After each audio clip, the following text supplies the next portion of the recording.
सभी साथियों को आज की इस विशेष क्लास में जुड़ने की हार्दिक शुभकामनाएं। उम्मीद करता हूं कि आप सभी लोग अपने अपने परिक्षेत्र में बहुत ही बेहतरीन सामाजिक कार्य कर रहे हैं और आगे ऐसे ही लगातार आपके सामाजिक कार्यों को इसी प्रकार आप जो है बढ़ाते रहेंगे। आज का स्पेशल सेशन बेसिकली डिपेंड है आपकी चैरिटी फंड रेजिंग पर। इस विषय पर मैं आगे बढ़ूं उससे पहले मुझे एक बार जल्दी से क्विकली इन्फॉर्म कर दीजिए whether I am audible to all of you or not. Say audible in the chat box अगर मेरी वॉइस आप सभी लोगों तक प्रॉपर रूप से पहुंच रही है तो से audible in the chat box जल्दी से। ग्रेट, बहुत ही शानदार। और अपने आप में एक बेहतरीन सेशन होने वाला है आज का, क्योंकि आज हम स्पेशली बात करने वाले हैं फंड रेजिंग के ऊपर। और याद रखिएगा कि जब भी हमारी क्लासेस होती हैं उन क्लासेस के लिए आपको अब प्रियर रजिस्ट्रेशन करना होता है। प्रियर रजिस्ट्रेशन के बाद तुरंत बाद आपको एक मेल प्राप्त होता है, उसमें जो लिंक होता है, इन केस अगर हमारी क्लास कोई पोस्टपोन होती है तो सेम लिंक से ही आप उसे दोबारा ज्वाइन करते हैं, आपको री रजिस्ट्रेशन की आवश्यकता नहीं पड़ती है। In case of rescheduling, right, अगर हमारा कोई प्रोग्राम पोस्टपोन होता है तो आपको रजिस्ट्रेशन की दोबारा आवश्यकता नहीं है। बाकी हर एक क्लास के लिए आपको हर बार एक न्यू रजिस्ट्रेशन करना होता है। ये सभी क्लासेस राष्ट्रीय एनजीओ महासंघ की संबद्ध संस्थाओं के लिए फ्री हैं। बाकी हमारे साथ बहुत सारे पेड मेंबर्स भी जुड़ते हैं जो कि इन क्लासेस में कुछ ना कुछ अमाउंट पे करके आए हुए हैं। चलिए आज बढ़ते हैं अपनी क्लास की ओर और जानने का प्रयास करते हैं कि एक्चुअल में हम आज किस टॉपिक की बात करने वाले हैं, क्यों इंपॉर्टेंट है हमारे लिए वो टॉपिक। चलिए लेकर चलता हूं मैं अपनी स्क्रीन पर आपको। And here we are. मुझे पूरी उम्मीद है कि आप तक मेरी स्क्रीन जो है शेयर हो रही है। से available in the chat box अगर आपको मेरी स्क्रीन शेयर हो रही है तो। राइट, चलिए बात कर रहे हैं चैरिटी फंड रेजिंग की। याद रखिएगा आज की ये मास्टर क्लास बहुत ज्यादा विशेष होने वाली है। और अगर आज आपने क्लास मिस कर दी है आफ्टर रजिस्ट्रेशन आल्सो, क्योंकि हमारे बहुत सारे पार्टिसिपेंट्स हैं जिन्होंने रजिस्ट्रेशन किया, लेकिन यहां पर जो है at the time of class बहुत ही फ्यूअर पार्टिसिपेंट्स जो है ज्वाइन हो पाते हैं, क्योंकि उन्हें जो है या वो ध्यान से भूल जाता है, उनके पास और ज्यादा इंपॉर्टेंट कुछ वर्क्स होते हैं। लेकिन कितने भी इंपॉर्टेंट वर्क्स क्यों ना हो आपके पास, यकीन मानिए कि आपके पास एक सवाल आपके वजूद पर हमेशा खड़ा रहता है, फंड रेजिंग, जिसके लिए आप बार बार कहीं ना कहीं कॉल कर रहे होते हैं, कहीं ना कहीं प्रयास कर रहे होते हैं। चलिए उम्मीद करता हूं कि आप अपने उस बिजी शेड्यूल में से थोड़ा सा समय निकालेंगे आपकी संस्था को बढ़ाने के लिए। आज बहुत ही बेटर जो है फिर भी गैदरिंग रही हमारी। हालांकि टोटल रजिस्ट्रेशन कंप्लीट हो चुके थे, उसके बावजूद यहाँ पर हम अभी अपने पास लगभग लगभग 45% मेंबर्स के साथ अवेलेबल है। चलिए जी, कोई बात नहीं। हो सकता है आप मेरे सेशन को जो है रिकॉर्डेड देख रहे हो, तो ध्यान रखिएगा आज का जो सेशन है वो आपके लिए बहुत ज्यादा इंपॉर्टेंट है। अगर आप इसको स्किप करते हैं, आप इसमें जो है इस वीडियो को अगर आगे जो है प्ले करते हैं, तो ऐसे में आप कोई भी इंपॉर्टेंट इंफॉर्मेशन जो है आपसे छूट सकती है। तो उस स्थिति में जो है आपकी संस्था की पोजीशंस के लिए आप स्वयं रूप से जिम्मेवार होंगे। चलिए बढ़ते हैं आज के सेशन की ओर, जहां पर आज हम बात करने वाले हैं चैरिटी फंड रेजिंग की। चैरिटी फंड रेजिंग एक संस्था की बैकबोन होती है। याद रखिएगा किसी भी संस्था को, चाहे वो राज्य स्तर पर रजिस्टर्ड हो, चाहे वो लोकल लेवल पर रजिस्टर्ड हो, चाहे वो स्टेट लेवल पर रजिस्टर्ड हो, चाहे वो नेशनल लेवल पर रजिस्टर्ड हो, चाहे वो इंटरनेशनली वर्क कर रही हो, हर एक संस्था को अपने गतिविधियों को आगे ले जाने के लिए जरूरत पड़ती है फंड रेजिंग की। लेकिन इस फंड रेजिंग से पहले मैं कुछ कंसेप्ट को जरूर समझाना चाहूंगा कि एक संस्था कहां पर अपने प्रयासों को गलत मायनों में ले जा रही होती है, उन सब चीजों को भी हम समझेंगे। शायद आज की एक क्लास काफी सारी बुद्धिजीवी लोगों की ब्रेन्स को जो है हिट करे, अगर वो मेंटली रूप से यहां प्रेजेंट हैं तो। चलिए, चैरिटी फंड रेजिंग एक संस्था के लिए बहुत ज्यादा इंपॉर्टेंट हो जाता है दान, क्योंकि इस दान के व्याप पर ही आपको आपके सोशल इनिशिएटिव्स को आगे बढ़ाने का मौका मिलता है। इन्हीं के दम पर आप जो है आगे वर्किंग्स कर पाते हैं। कुछ संस्थाएं, कुछ मेरे साथी जो कहते हैं कि सर हम सेल्फ कंट्रीब्यूशन से संस्था चला रहे हैं, हम सेल्फ कंट्रीब्यूशन से जो हम सोशल एक्टिविटीज को कंडक्ट कर रहे हैं, तो यकीन मानिए कि आप बहुत ही दयनीय स्थिति में है, क्योंकि सेल्फ कंट्रीब्यूशन से अगर संस्था चलती तो आपको इस रजिस्ट्रेशन की आवश्यकता नहीं है।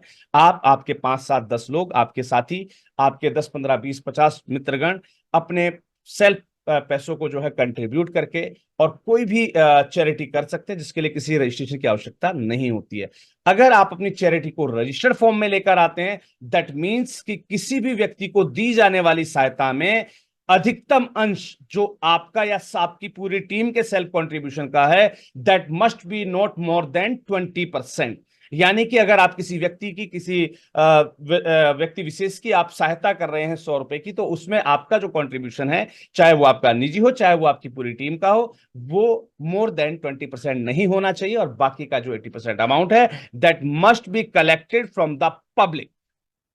उसे आपको जन सामान्य से डोनेशन के माध्यम से कलेक्ट करके फिर सामने वाले की हेल्प करनी होती है। इसीलिए कई प्रोजेक्ट्स, कई ग्रांट के अंदर आपसे पूछा जाता है provide the donors list, right.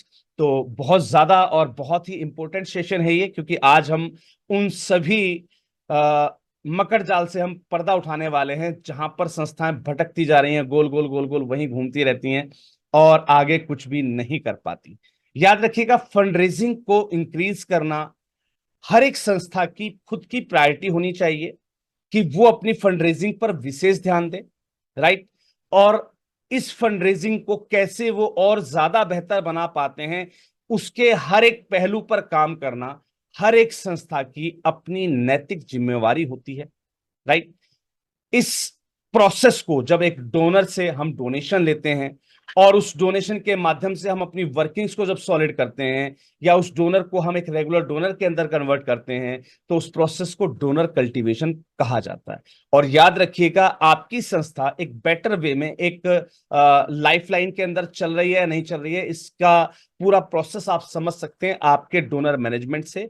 अगर फर्स्ट ईयर आपके पास 50 डोनर्स थे, तो नेक्स्ट ईयर वो 50 रिमेनिंग बचे हैं या नहीं बचे हैं, वो कम तो नहीं हो गए। अगर बढ़ गए हैं तो क्या पीछे वाले छोड़ तो नहीं चले गए हमें। तो इन सब बातों का हमें कलेक्टिवली ध्यान रखना होता है कि हमारा कोई भी डोनर, प्रीवियस डोनर, हमें छोड़कर ना जाए। अगर वो छोड़कर जा रहा है, दैट मीन्स कि हमारे कार्य में, हमारी कार्य प्रणाली में, हमारे डोनर कल्टीवेशन प्रोसेस में बहुत बड़ी कमी। आज जो ये सेशन मैं आपके साथ कंडक्ट कर रहा हूं, मैं उम्मीद करूंगा कि इस सेशन के बाद किसी भी संस्था को फाइनेंशियली कोई भी प्रॉब्लम ना हो, अगर वो इस पर्टिकुलर सिस्टम को फॉलो अप करती है और इस पर जो है इंप्लीमेंट करती है। जैसा कि आप सभी लोग जानते हैं कि मेरी अपनी निजी संस्थान माधव जन कल्याण फाउंडेशन, जो कि विगत 5 वर्षों से आप लोगों को राष्ट्रीय एनजीओ महासंघ और द एनजीओ गुरु के बैनर तले सारी सेवाएं दे रही है, सारी सर्विसेज प्रोवाइड करी, सारी जानकारियां प्रोवाइड करी है। जितनी भी ग्रांट एप्लीकेशंस आती हैं वो मेरे द्वारा फिल की जाती हैं। अपनी संस्था के डायरेक्टर होने के बावजूद मैंने आज तक कभी किसी ग्रांट के लिए आवेदन नहीं किया है, क्योंकि मैं इस मकर जाल से बाहर हूं बहुत समय पहले से ही। और बिल्कुल कह सकते हैं आपकी at the starting stage of the NGO मैं इस मकर जाल को समझ चुका था। इसलिए मैंने अपने आप को इस मकर जाल से बाहर रखा। ठीक है, आखिर ये मकर जाल क्या है, क्यों आप यहां घिरे हुए हैं, और कैसे ये आपकी गतिविधियों को प्रभावित करता है, उसके बारे में अब जानने का हम प्रयास करेंगे। ध्यान रखिएगा, एक संस्था को फंडिंग और फंड रेजिंग, ध्यान दीजिएगा, फंडिंग और फंड रेजिंग ये दोनों चीजें अलग अलग हैं। कैसे अलग अलग हैं? फंड रेजिंग, जब आप खुद अपने किसी एक्टिविटीज से, जनरल पब्लिक से किसी प्रकार की फंड रेजिंग करते हैं, यानी कि फंड्स को कलेक्ट करते हैं, that is called fund raising. वही फंड जब किसी पर्टिकुलर एंटिटी से आपको मिलता है, चाहे वो गवर्नमेंट एंटिटी हो, चाहे वो प्राइवेट इंस्टीट्यूशन हो, वहां से जब आपको मिलता है, दैट इज कॉल्ड फंडिंग।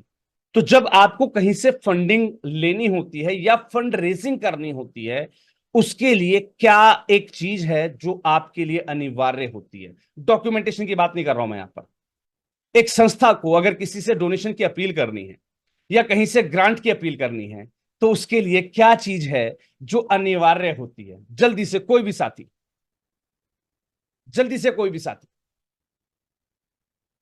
आपका कमेंट चैट बॉक्स के अंदर, जितना आपका बुद्धि विवेक काम कर रहा है उसके हिसाब से जवाब सब लोग दीजिएगा, क्योंकि जब आप एक इंटरेक्टिव सेशन करते हैं तो आप चीजों को और बेहतर समझ पाते हैं। किसी भी संस्था को फंड रेजिंग अगर करनी है तो उसके पास बेसिक एसेंशियल थिंग क्या होनी चाहिए? सर ने जवाब दिया, कॉन्फिडेंस, बिल्कुल कॉन्फिडेंस लेवल बिल्कुल होना चाहिए, प्रायोरिटी है। वेबसाइट सेकेंडरी चीज है।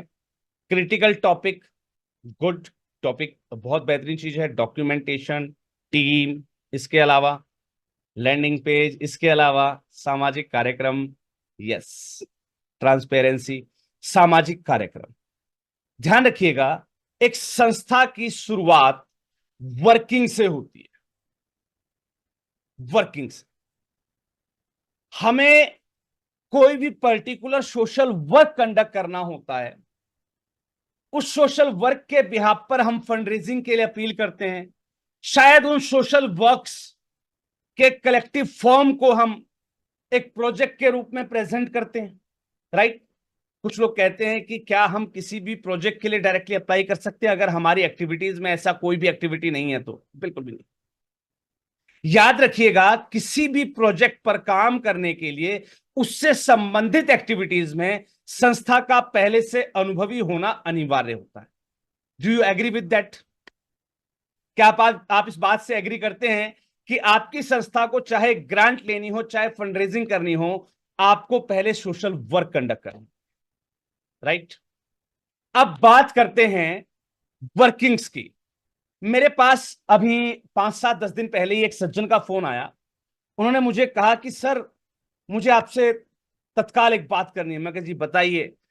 सर, आपने एक पोर्टल आप जो है लॉन्च कर दिया आपने, वो ग्रांट वाला, क्या हम भी उससे अब जुड़ जाएं? मैं उससे जुड़ना चाह रहा हूं। मैं कहा भाई कोई भी जुड़ सकता है। बोले नहीं सर, मैंने इसलिए पूछा क्योंकि मेरी संस्था को आज 3 साल पूरे हो गए हैं। मैं कहा बहुत खुशी की बात है। बोला मेरे पास 3 साल की ऑडिट वगैरह हो जाएगी, इस साल की मैं जस्ट अब करवाने वाला हूँ। मैं कहा भाई वर्किंग्स वगैरह क्या कुछ नहीं? बोला सर वर्किंग नहीं, मैंने तो सिर्फ रजिस्ट्रेशन करके छोड़ दिया था, 3 साल पूरी हो जाए तो हमें कुछ ग्रांट मिलना शुरू हो। क्या यह संभव है कि आप एक संस्था का रजिस्ट्रेशन करके छोड़ दें और 3 साल के बाद उसे प्रोजेक्ट और ग्रांट मिलने शुरू हो जाएंगे? से यस और नो? राइट। यानी कि संस्था को अगर जिंदा रखना है तो वर्किंग्स अनिवार्य हैं, राइट। जल्दी से बताइए, अगर संस्था को जिंदा रखना है तो वर्किंग्स अनिवार्य हैं, राइट। अब यहां पर दो विशेष चीजें हैं। हमारे बहुत से साथी वर्किंग्स को समझ नहीं पाते। ध्यान रखिएगा, संस्था की जो वर्किंग्स हैं उनको दो कैटेगरी में डाला गया है। दो कैटेगरी में, कैटेगरी को ध्यान से समझिएगा। पहली कैटेगरी का नाम होता है एक्टिविटी, और दूसरी जो हमारी वर्किंग है उसको कहा जाता है प्रोग्राम। कौन कौन सी है? एक्टिविटी और प्रोग्राम। दो अलग अलग चीजें हैं, एक्टिविटी और प्रोग्राम। यहां पर मेरे बहुत सारे साथी हैं जिनके पास एक्सपीरियंस है बहुत अच्छा, बहुत अच्छे प्रोजेक्ट पर वर्क भी कर रहे हैं और बहुत लंबे समय से संस्था चला रहे हैं। मुझे एक सवाल का जवाब आप लोगों से चाहिए। एक संस्था को प्रोजेक्ट लेने के लिए उसके पास पर्याप्त एक्टिविटी होनी चाहिए या फिर पर्याप्त प्रोग्राम होने चाहिए? जल्दी से जवाब। एक संस्था को किसी भी प्रकार के प्रोजेक्ट लेने के लिए प्रॉपर एक्टिविटीज होनी चाहिए या फिर उसके पास प्रॉपर प्रोग्राम्स होने चाहिए? प्रोग्राम, प्रोग्राम, प्रोग्राम, ग्रेट, बहुत बहुत एक्टिविटी। यहां पर ध्यान दीजिएगा, मेरे बहुत सारे साथी विचलित हैं। मैं आपको छोटी सी चीजें क्लियर करता हूं। सबसे पहले समझने का प्रयास करते हैं एक्टिविटी क्या होती है और प्रोग्राम क्या होता है। मैंने अपनी संस्था में कोविड की एक पोजीशन है, या ऐसी कोई भी हम पोजीशन को इमेजिन कर लेते हैं, क्योंकि हमारे मास्टर जो है ना, मैं मैथ की क्लास में समझाया करते थे, बेटा मान लो राम की आय इतनी है ना, राजू की उम्र इतनी है, तो मान लेते हैं एक कोविड का दौर है और वहां पर हम सोच रहे हैं कोई प्रोग्राम करने का। फंडिंग्स की भी कमियां हैं, लेकिन हमें कोई प्रोग्राम करना, दिमाग में एक विचार आया एक मास्क 2 रुपए का आता है, क्यों ना इसको डिस्ट्रीब्यूट किया जाए।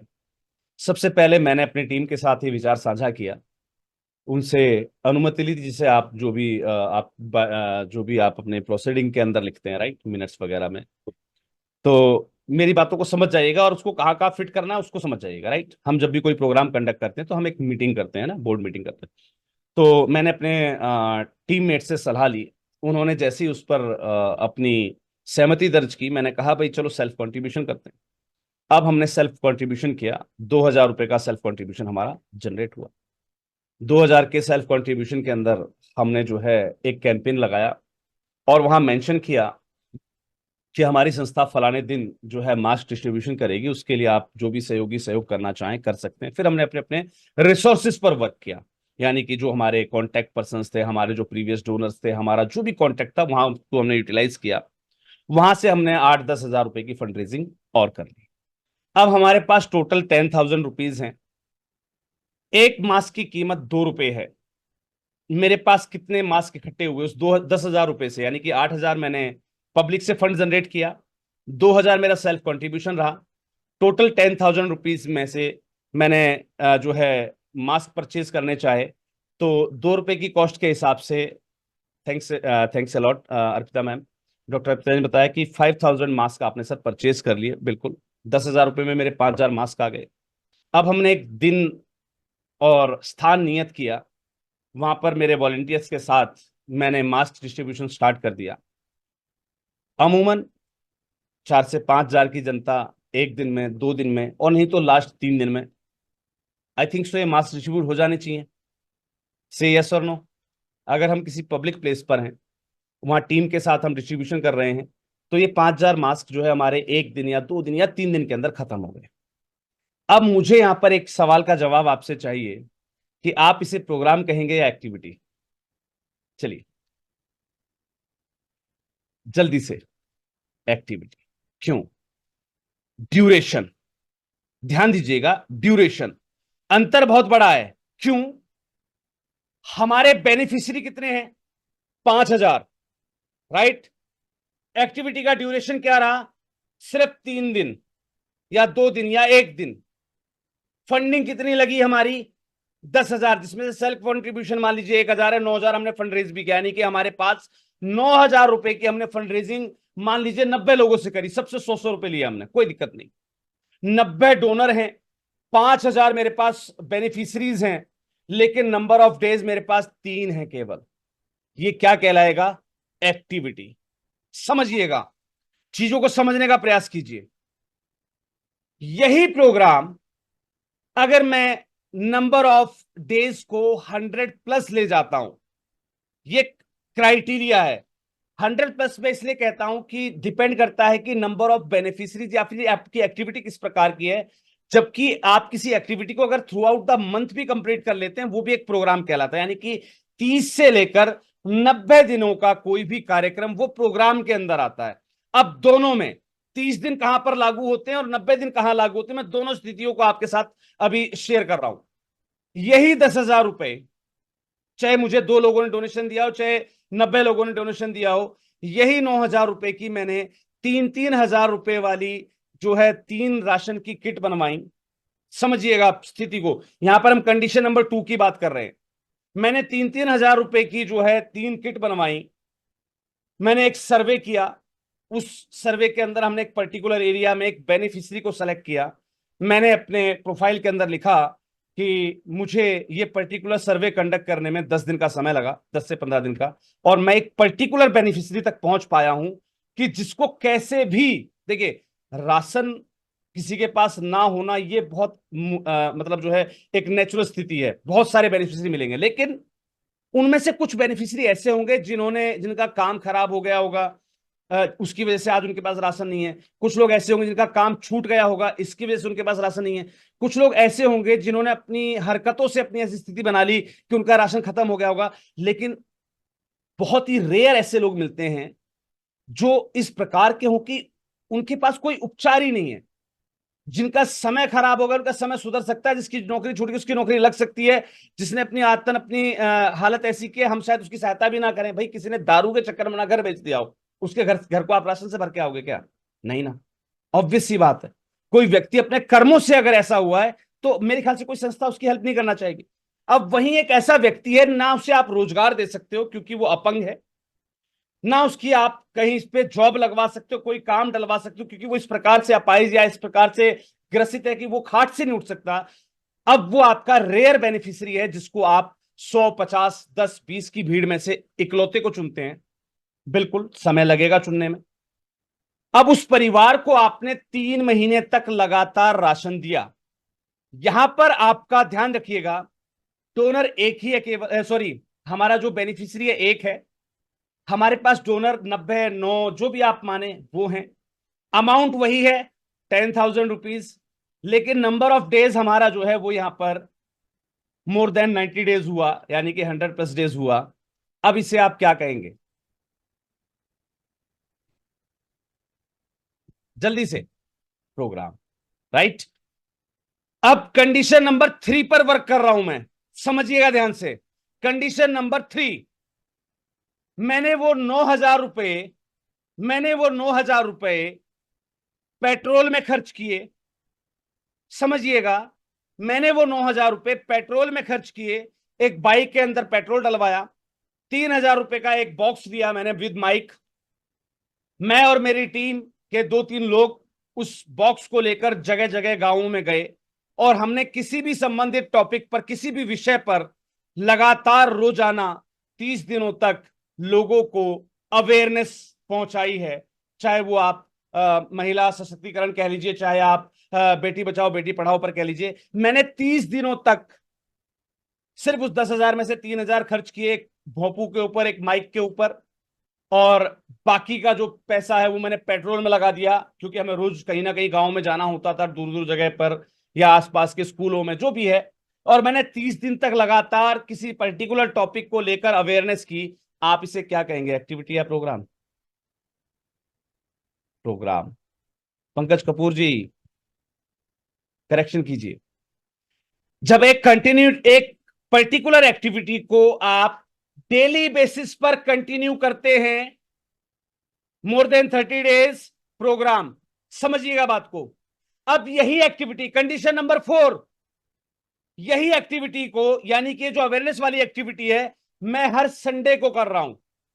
समझिएगा, यही एक्टिविटी अवेयरनेस वाली मैं स्पेशल वीकडेज यानी कि हफ्ते में 2 बार या हफ्ते में 1 बार कर रहा हूं। तो मुझे बताइए ये एक्टिविटी प्रोग्राम कब बनेगी, 30 दिन के बाद या 100 दिनों के बाद? यहां पर कौन सा फॉर्मूला लगेगा, 30 डेज वाला या 90 डेज वाला? क्योंकि मैं यहां पर वीकली कर रहा हूं, वीकली या फिर हफ्ते में केवल 2 बार कर रहा हूं। तो मुझे कितने दिन बाद मैं इसको प्रोग्राम कह सकता हूं, 1 महीने के बाद या फिर 3 महीनों के बाद? जल्दी से, कोई भी साथी। Correct, 3 months, 90 days. जब किसी एक्टिविटी को हम वीकली ऑर्गेनाइज करते हैं तो महीने में 4 बार हुई वो एक्टिविटी, उसे हम प्रोग्राम में काउंट नहीं करेंगे। उसे हम काउंट कहां करेंगे, एक्टिविटी के अंदर। लेकिन वही एक्टिविटी जब हमारी मोर देन 90 डेज हो जाती है तो वो प्रोग्राम के अंदर काउंट हो जाती है। पहले इस बेसिक चीज को समझिएगा, इस बेसिक चीज को समझिए कि एक्टिविटी क्या है और प्रोग्राम्स क्या हैं। अब बात करते हैं फाइनेंस की, क्योंकि सारा कुछ, सब कुछ, पूरा जो मेन मुद्दा है इस पूरे टॉपिक को डिस्कस करने का वो था फाइनेंशियल। हम कोई एक्टिविटी करें या कोई प्रोग्राम करें, हम दोनों को एक बार अलग अलग कर लेते हैं। किसी भी एक्टिविटी के अंदर अमूमन खर्चा कितना हो जाता है? जल्दी से कोई भी साथी, जल्दी से। एक लमसम अमाउंट, कम से कम कितना खर्च हो जाता है एक एक्टिविटी के अंदर, नॉट ए प्रोग्राम, एक एक्टिविटी के अंदर? 5,000, 10,000, ठीक है सर, चलिए, 5 से 10,000 रुपये खर्च हो जाते हैं एक एक्टिविटी के अंदर। ओके। एक प्रोग्राम के अंदर, program in the sense depend about, बिल्कुल सर, डिपेंड अपॉन एक्टिविटी भी है और डिपेंड अपॉन क्राउड भी होगा। अब हम प्रोग्राम की बात कर रहे हैं, राइट। तो एक प्रोग्राम जब हम कंडक्ट करते हैं, कोई भी कार्यक्रम हम जब करते हैं, तो कितना खर्च हो जाता है? जल्दी से, 25 से 30 हजार रुपये। चलिए जी, मैं आपके बताए हुए अमाउंट को मैं आपके बताए हुए अमाउंट को 50% पर लेकर आता हूं, 50% पर। एक एक्टिविटी के अंदर मामूली रूप से मैं 1,000 रुपए का खर्च मानता हूं, नोट डाउन कर लीजिएगा आप लोग भी जल्दी से। एक एक्टिविटी के अंदर मैं मामूली रूप से 1,000 रुपए से 3,000 रुपए का खर्च मानता हूं, ठीक है जी, बिल्कुल basic, according to the situation, according to the program, according to the activity, according to the financial position of a NGO. 3,000 रुपए कहीं नहीं गए आपके, 1,000 से लेकर 3,000 रुपए कहीं नहीं गए आपके, राइट। चलिए जी, अब बात करते हैं प्रोग्राम की। जो हमें कहा था 25 से 30,000 रुपए, नहीं, मैं उसको कहता हूं कि 5,000 से लेकर 15,000 रुपए आपके मामूली रूप से जो है खर्च हो जाते हैं एक प्रोग्राम के अंदर, राइट। चलिए जी, मैंने बहुत रेयर अमाउंट लिया है, बहुत कम अमाउंट लिया है मैंने अपने हिसाब से, जो एक संस्था के, चाहे वो संस्था उच्च स्तरीय हो, निम्न स्तरीय हो, क्योंकि हमारी संस्थाओं के अंदर भी बीपीएल कार्ड बनने लगे हैं, मैंने सुना आजकल, है भाई। हमारी संस्थाओं में बीपीएल कार्ड बनने लग गए हैं। एक सज्जन का मेरे पास फोन आता है, बोला सर वो आपके एफिलिएशन के चार्जेस बहुत ज्यादा हैं, हमारी संस्था बड़ी गरीब सी है, उसके लिए कोई योजना है क्या अलग से? मैं कह यार, संस्थाओं का बीपीएल कार्ड है क्या आपके पास? बोले सर ये कब बना? मैं भाई, आप कह रहे हो ना गरीब संस्था है मेरी, तो संस्था गरीब नहीं होती है। हमारी प्लानिंग्स, ध्यान दीजिएगा, कोई संस्था गरीब नहीं होती। हमारी प्लानिंग्स और हमारी एक्टिविटी करने के लिए जो हम प्रयास करते हैं, इसकी कमियां आपकी संस्था को फाइनेंशियली स्ट्रेंथ या जो है फाइनेंशियली वीक बनाती। आप अपनी संस्था की जब एक्टिविटीज पर ध्यान देते हैं, उसको आगे बढ़ाने के लिए हमेशा प्रयासरत रहते हैं, आपकी संस्था को कोई फाइनेंशियली वीक नहीं कर सकता कभी भी। ये बड़ी बड़ी नॉर्मल सी बात है। अब यहां पर हम बात करते हैं एक्टिविटी के अंदर 1,000 रुपए से लेकर 3,000 रुपए। हर एक व्यक्ति जो आज इस क्लास के अंदर जुड़ा हुआ है या इस वीडियो को देख रहा है, अपनी स्ट्रेंथ के हिसाब से, चलिए मैं आपकी सहूलियत के लिए और अच्छा कर देता हूं, 1,000 की जगह 500 रुपए लगा लो। कुछ मेरे साथी ऐसे भी जो 500 रुपए में एक्टिविटी निपटा लेते हैं। बोले सर 100 रुपए की चाय पत्ती ली, 100 रुपए का दूध लिया, 100 रुपए की चीनी ली, और एक बार हमने चाय की सेवा दे दी, हमारी एक्टिविटी हो गई, 500 रुपए खर्च हुए। कोई बात नहीं सर, हमने 500 रुपए लिखवा दिए। अब 500 रुपए से लेकर 3,000 रुपए तक अपनी एक्टिविटी में, अपनी सामर्थ्य के अनुसार, अपनी संस्था के सामर्थ्य के अनुसार लिख लीजिए कि एक एक्टिविटी के अंदर आपने 500 खर्च करते हैं, 700 खर्च करते हैं, 900 खर्च करते हैं, 1,000 खर्च करते हैं, 1,100 खर्च करते हैं, 1,500 खर्च करते हैं, 2,000 खर्च करते हैं, 3,000 खर्च करते हैं, लास्ट 3,000, बस। इससे ऊपर कोई नहीं लिखेगा, राइट। एक्टिविटी के लिए नोट डाउन कीजिएगा आप सिर्फ। और प्रोग्राम के लिए हम एक काम करते हैं, एक प्रोग्राम के अंदर हम 3,000 रुपए से शुरुआत करते हैं, 5,000 की जगह, और 15,000 तक की जो कैटेगरी है उसको अपने हिसाब से आप लिख लीजिए। अगर आपकी जो संस्था है वो बीपीएल की श्रेणी में है तो 3,000 लिख लीजिएगा। आपका जो है मिडिल क्लास फैमिली है आपकी एनजीओ, तो उसको 5,000 या 7,000 लिख लीजिएगा। आपकी अपर क्लास एनजीओ है तो आप उसको 15,000 मेंशन कर लीजिएगा। चलिए, अब कैटेगरी बनाना शुरू कर दूंगा मैं एनजीओ के अंदर। बीपीएल वालों के अलग क्लास है, और जो मीडिएट जो है मध्यम वर्गीय, उनके लिए अलग क्लास, और एक्सेस वालों के लिए अलग क्लास। चलिए जी, अब अपने अपने हिसाब से लिख लीजिएगा, सिर्फ सिर्फ लिखना है।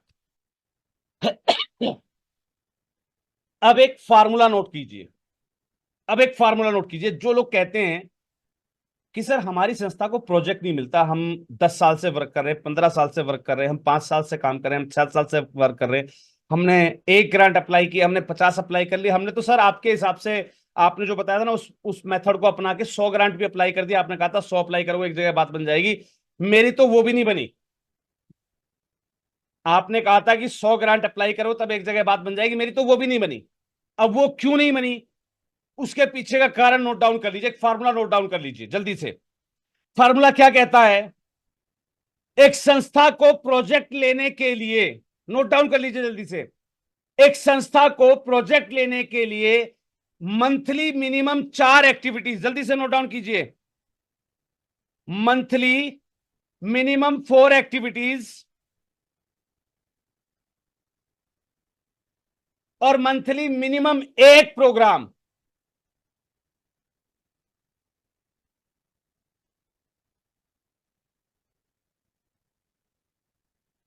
अनिवार्य होता है।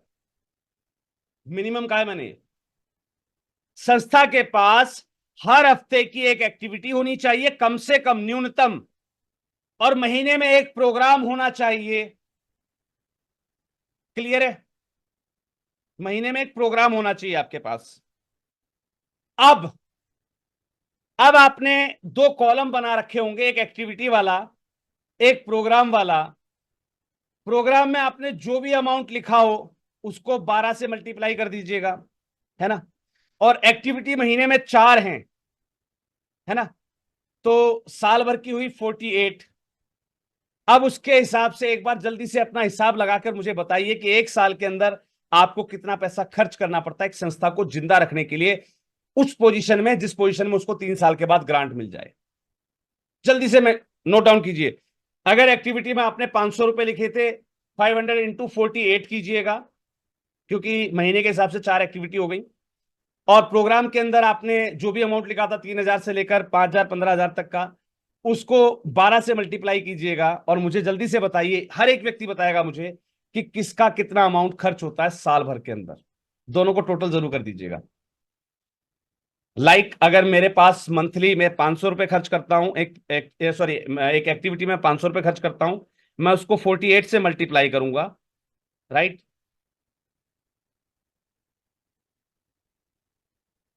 लगभग 24,000 रुपए ये हो गए मेरे। सॉरी, 8 40 वहां से लगी, 4 5 20 24, ठीक है, 24,000 रुपये ये हो गए एक साल के 48 एक्टिविटीज में। और अगर मैं 3,000 रुपये खर्च करता हूँ एक प्रोग्राम के अंदर, तो 12 के हिसाब से मेरे पास जो है 36,000 रुपये ये हो गए खर्च।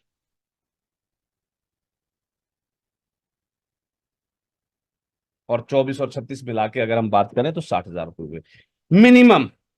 ठीक है, बहुत बढ़िया हिसाब आया कुछ संस्थाओं का। 72,000 टोटल, टोटल मारा है सर कंप्लीट। अच्छा, एक्टिविटी का अलग है। प्रोग्राम का 72 हो गया और 24,000 रुपये एक्टिविटीज का हो गया, बहुत बढ़िया। 2 लाख, 25 लाख रुपए। एमडी अतुल्ला जी, भाई हाई प्रोफाइल संस्था है फिर तो। 36,000 रुपये प्रोग्राम, ठीक है जी। 48,000 रुपये एक्टिविटी में खर्च हुए, यानी कि आपने लगाया है 4,000 रुपये पर प्रोग्राम के हिसाब से, और 36,000 रुपये, सॉरी, 1,000 रुपये एक्टिविटी के हिसाब से लगाया आपने।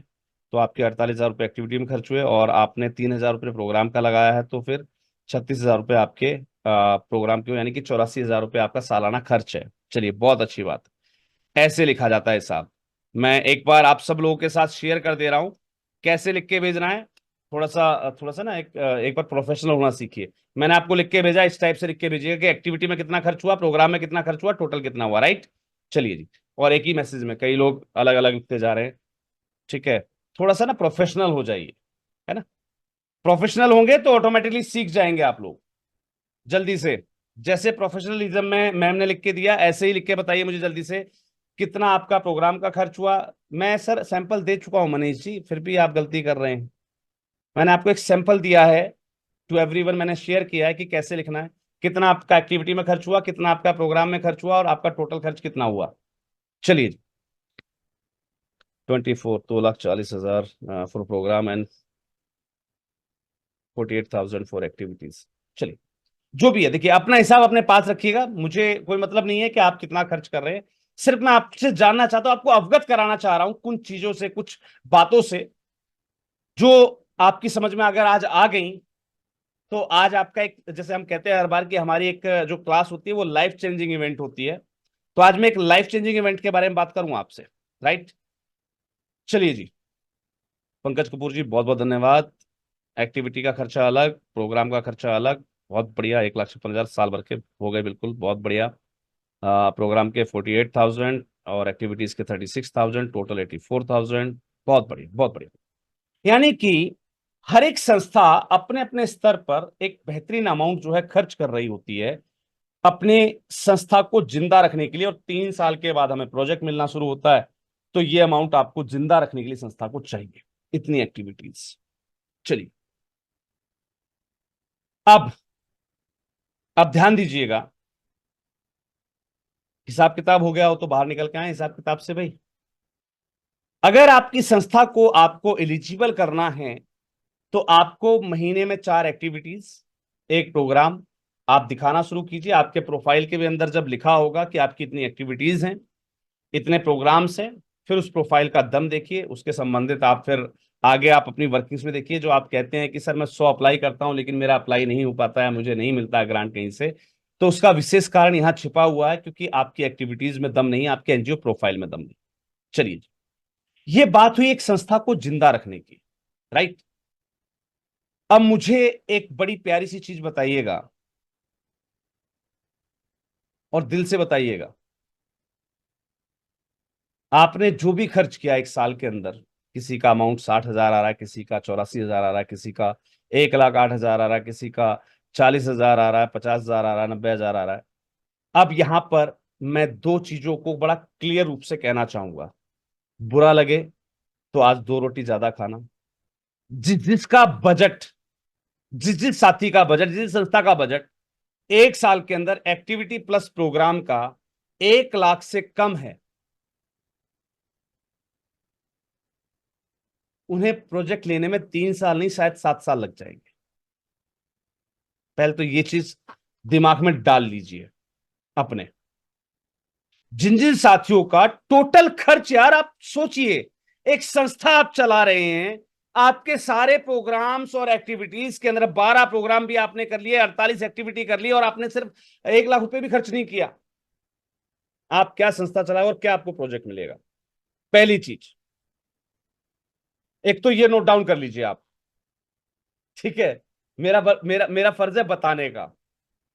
ये नोट डाउन कर लीजिए कि आपको प्रोजेक्ट नहीं मिलेगा अगर जिस स्तर पे आपने एक्टिविटी, देखिए एक फाइनेंशियल बजट पर ही डिपेंड करती है आपकी एक्टिविटी, और उसी फाइनेंशियल बजट पर डिपेंड करता है आपका प्रोग्राम, और इन दोनों चीजों पर डिपेंड करेगा आपके संस्था की सक्सेस। तो जिनका बजट ही 1 लाख से कम रहा, किसी को नहीं पता किसी का, क्योंकि मेरे सारे कमेंट जो हैं होस्ट टू होस्ट हैं, मुझे पता है, मुझे सबके प्रोफाइल दिख रहे हैं, ठीक है। तो मैं आपको एक चीज क्लियर कर देता हूँ, जिस भी साथी ने लिखा है कि उनका बजट एक साल 1 लाख से कम रहेगा, तो सर आपकी संस्था को ग्रांट नहीं मिल सकती। सबसे पहले आपको अपने बेसिक्स पर काम करना होगा। अगर आपके बेसिक्स में दम है, अपनी संस्था को थोड़ा सा और आप ग्रो कर सकते हैं, इससे बेहतरीन आप प्रोग्राम और इससे बेहतरीन आप एक्टिविटीज कर पाएंगे, तो आप संस्था चला पाएंगे। नहीं तो इस दीवार को, इस चैप्टर को आज बंद कर दीजिएगा, आपको ग्रांट नहीं मिलेगी। क्योंकि मैं देखता हूं जब फंड रेजिंग की हम बात करते हैं ना, तो संख्या भी, जो संख्या बल है हमारी क्लासेस का ना, वो कई गुना बढ़ जाता है, ठीक है। तो झूठी उम्मीद पर जी रहे हैं आप, ठीक है जी। जो भी है, देखिए स्पष्ट कहना सुखी रहना। अब यहां बात करते हैं बाकी साथियों की, जो जो है 1 लाख से ऊपर ऊपर के जितने भी जिनके बजट जा रहे हैं। मुझे एक बड़ी प्यारी चीज बताइए कि इतना पैसा खर्च करने के बावजूद क्या 3 साल के बाद गारंटी है कि आपको प्रोजेक्ट मिल जाएगा?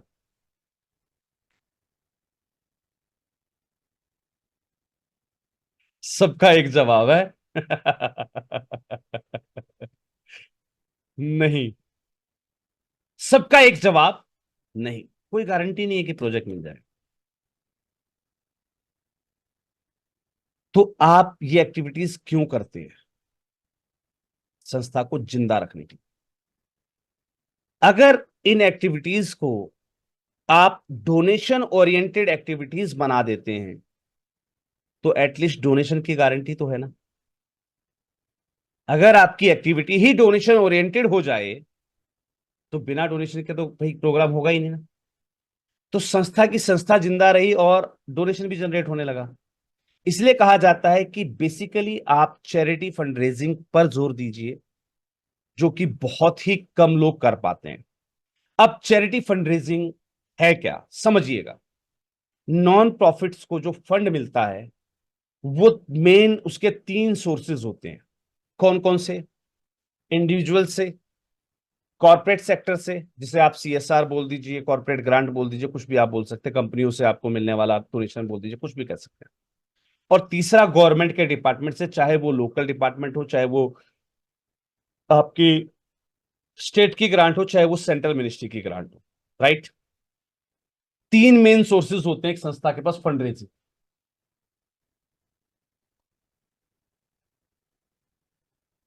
अब ध्यान से समझना, एक संस्था की अगर मैं बैकबोन की बात करूं तो वो होती है इंडिविजुअल फंड रेजिंग। क्योंकि एक संस्था के ओवरऑल बजट का मोर देन 70% काम जो है वो इंडिविजुअल फंड रेजिंग से चलता है। जबकि एक कॉर्पोरेट ग्रांट्स या गवर्नमेंट ग्रांट जो भी आप लेते हैं उससे संस्था का सिर्फ 30% बजट ही कवर हो पाता है। एम आई राइट और रॉन्ग? जल्दी से, एम आई राइट और रॉन्ग? क्योंकि अगर कॉर्पोरेट ने या गवर्नमेंट ने आपको कोई भी बजट दिया तो वो बजट कौन सा होता है? Secured, right? सॉलिसिटेड फंड, है ना? सिक्योर्ड या सॉलिसिटेड फंड। सॉलिसिटेड फंड का मतलब आपने जो प्रोजेक्ट लगाया है उस प्रोजेक्ट पर पर्टिकुलर वर्किंग के लिए आपको फंड दिया जाता है। आप उससे अपनी संस्था के कैपिटल फंडिंग, आप अपने वॉलंटियर के खर्चे, आप अपने पर्सनल खर्चे या अन्य चीज वहां पर कवर नहीं कर सकते, राइट? एक छोटा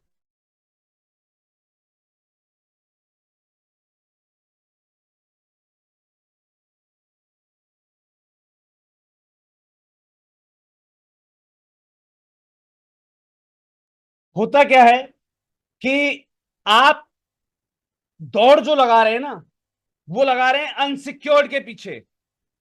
और एक गंदी वास्तविकता, जो लोग प्रोजेक्ट चला रहे हैं, चला चुके हैं या गवर्नमेंट के प्रोजेक्ट में आज भी इन्वॉल्व हैं, अगर मेरी कोई बात गलत हो तो अभी चैट बॉक्स के अंदर कह दीजिएगा, राइट? मैं चैट बॉक्स में लिखी हुई आपकी हर एक चीज को सार्वजनिक करूंगा, राइट? क्या एक गवर्नमेंट प्रोजेक्ट को लेने के लिए 500 रुपए का, मैं एक उदाहरण दे रहा हूं, 500 रुपए का काम है, 50 रुपए डॉक्यूमेंटेशन में खर्च किए, 50 रुपए बिल पास करवाने के लिए रिश्वत दी, 50 रुपए आपने वॉलेंटियर्स या जो आपके सहयोगी हैं कार्यकर्ता उनको दिए। ये होता है या नहीं होता है? मैं सही हूं तो ट्रू लिख दीजिए और फॉल्स हूं तो फॉल्स लिख दीजिए। टी लिख दीजिए, एफ लिख दीजिए, मैं समझ जाऊंगा। जो जो लोग सरकारी प्रोजेक्ट चला रहे हैं, सीएसआर प्रोजेक्ट चला रहे हैं, राइट, उन्हें पता है कि 500 रुपए का काम लेने के लिए 150 रुपए आप खर्च करते हैं, फिर उस काम को आप 350 रुपए में कंडक्ट करके देते हैं, तब भी आप चोर कहलाते हैं। क्योंकि आपने 550 रुपए के काम को 350 में करके दिया है, जबकि आपने अपने पास 1 रुपया नहीं रखा। और अगर आप उसमें से 50 रुपए आप भी रखना चाहें तो फिर 500 रुपए के काम की क्वालिटी आप 300 रुपए में कैसे दे पाएंगे, आप जानते हैं। और उसके बाद आपको दोबारा काम मिलेगा नहीं मिलेगा, ये भी आप समझ सकते हैं, राइट? अब बात करते हैं इंडिविजुअल सेक्टर की। इंडिविजुअल्स की मैं आपको एक बड़ी प्यारी चीज बताता हूं। इंडिविजुअल से फंड रेजिंग करने के बारे में बहुत बेहतरीन चीजें हैं, लेकिन हम और आप उन्हें इंप्लीमेंट नहीं करते। कैसे? बताता हूं।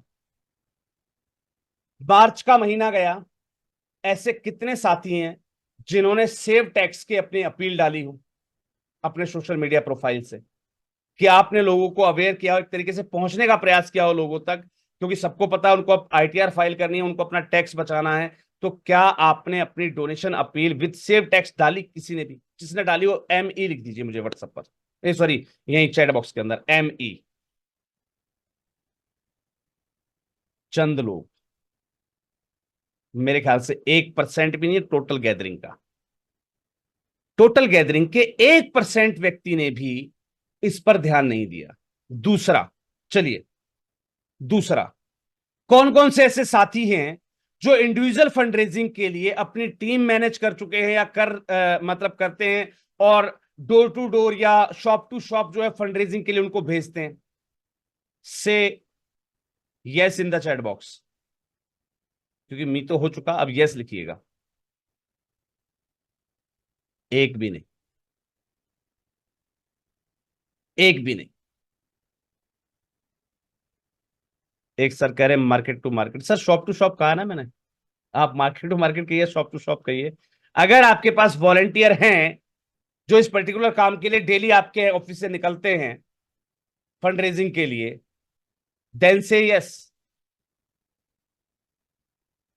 एक भी नहीं। देखिए, अब एक साथी हैं सिर्फ जो कह रहे हैं कि यस, एक साथी हैं जो कह रहे हैं वीकली निकलते हैं। चलिए, बहुत अच्छी बात है सर।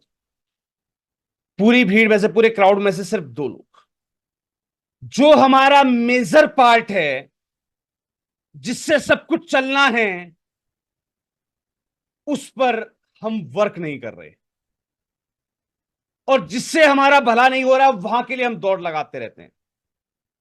अब इसे आप अपनी समझदारी कहेंगे या बेवकूफी कहेंगे?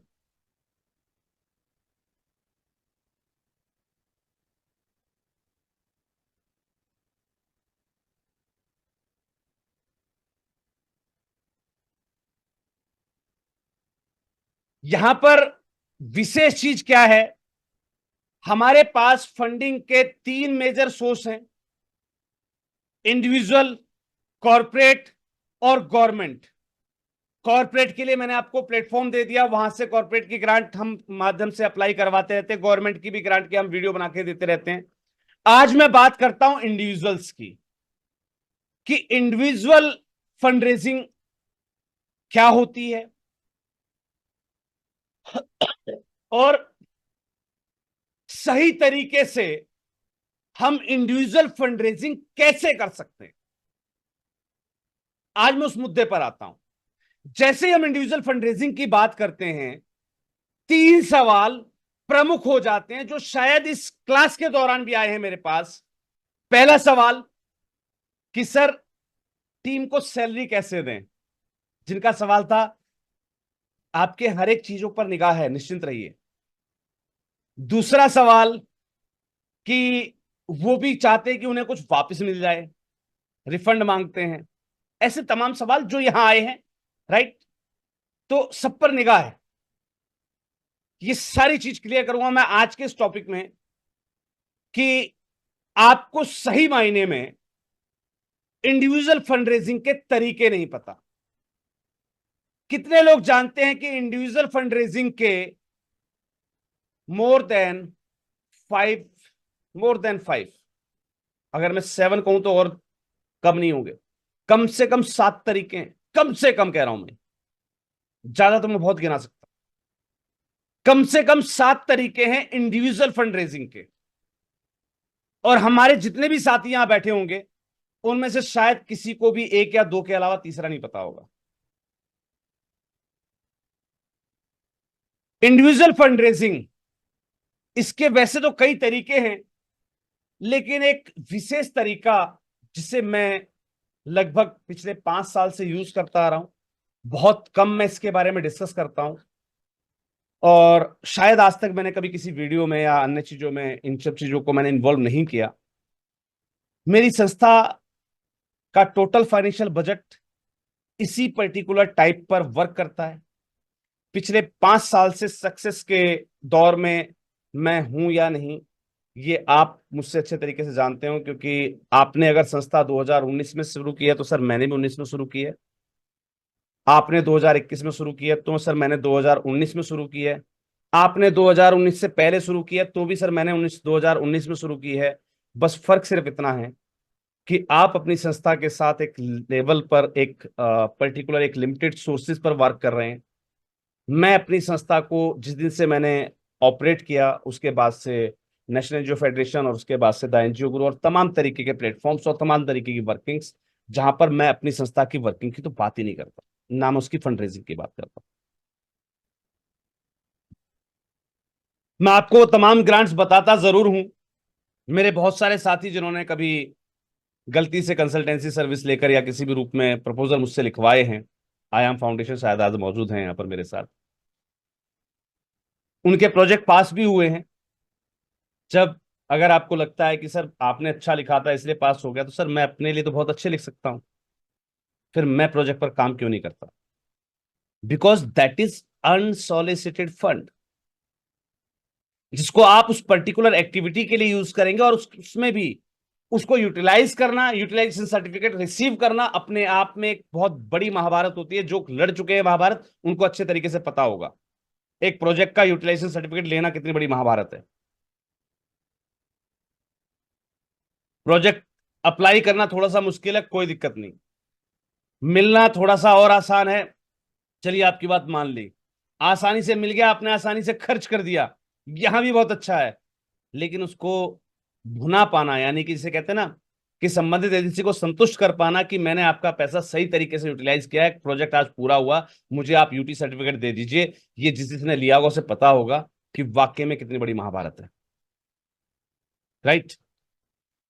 यहां पर मैं आज एक पर्टिकुलर टॉपिक पर बात करूंगा, हालांकि ये सेशन बहुत लंबा है क्योंकि लगभग 8 से 10 जो टाइप्स होते हैं डिफरेंट डिफरेंट, मैं सब पर जो है बात करने वाला हूं। आगे वाले हम जितने भी सेशंस लेंगे हम लगातार, वो सारे सेशन फंड रेजिंग पर ही रहेंगे, जिसमें हम रोजाना एक टॉपिक को लेकर चलेंगे। 10 या 12 जो भी टॉपिक है हम उनको क्लियर करेंगे, लगातार डेली क्लासेस होंगी। राइट। आज जो पहला सोर्स है जिसे मैं यूज करता हूं और मैं रिकमेंड करूंगा कि आप भी जो है अगर आपसे कहीं संभव हो तो बिल्कुल उस पे वर्क कीजिए। एक पर्टिकुलर एक सेक्टर चलता है P2P फंड रेजिंग का, कुछ लोग इसे person to person fund raising मानते हैं और कुछ लोग इसे promise to pay fund raising भी कहते हैं। हालांकि दोनों चीजें अलग अलग हैं, लेकिन दोनों का मॉडल एक होता है। ध्यान दीजिएगा, person to person fund raising या promise to pay fund raising, दोनों का जो रोल होता है वो सिमिलर होता है, हालांकि दोनों चीजें अलग अलग हैं। आखिर ये बला क्या है, इसके बारे में बात करते हैं। आपने ध्यान दिया होगा, एक सिस्टम चलता है जिसे कहा जाता है एफिलिएट। एफिलिएट शब्द आजकल बड़ा ट्रेंडिंग में है, बहुत सारे लोग इसको सुन रहे हैं। ये शायद आप लोगों को लगा कि 2019 के बाद आया है, जब से कोविड की लहर चली, सारे काम ऑनलाइन हुए, तो एफिलिएट का एक चक्कर शुरू हो गया कि आप मेरा प्रोडक्ट बेच रहे हैं, उसमें आप किसी को रेकमेंड कर रहे हैं तो एफिलिएशन मिलेगा। नहीं, ये एफिलिएशन का जो शब्द है ये बहुत पहले से है मार्केट में। कुछ लोग जो इसकी बारीकियां समझ सकते थे, उन्होंने बड़ी बड़ी कंपनीज बनाई, अच्छी अच्छी फंड रेजिंग की या धन उगाया, जिसे आप कुछ भी कहें। देखिए, संस्था है तो फंड रेजिंग की, कंपनी थी तो धन उगाया, ठीक है, पैसा कमाया और वेल सेटल्ड है। जो लोग नहीं समझ सके वो 3 और 13 के चक्कर में आज भी घूमते रहते हैं कि कहां से हमें टीएफएफ, वो जो ट्रेड टीपीएफ मिल जाए, और कहां से मेरा जो है 60 का 40 हो जाए। राइट। चलिए, एफिलिएट डोनर सिस्टम क्या होता है। आप में से बहुत सारे साथी अपने यहां पर जो है वॉलंटियर्स को यूज करते हैं। आपने देखा होगा कई बार, शायद आप अगर मार्केट में रहते हैं, जो लोग मार्केट में हैं उनको पता होगा, डोनेशन मांगने के लिए महिलाएं सफेद साड़ी में या इस टाइप के कुछ अपने अपने परिवेश होते हैं। मोस्टली जो सफेद साड़ी वाली महिलाएं वो सबने देखी होंगी, जो कहती है कि सर हम अनाथ आश्रम से आए हैं, हरिद्वार से आए हैं, फलानी जगह से आए हैं, ढिमकी जगह से आए हैं, वहां पर हमारा ये चलता है, आप डोनेशन की एक पर्ची कटवा लीजिए। किस किस ने वो सिस्टम देखा है?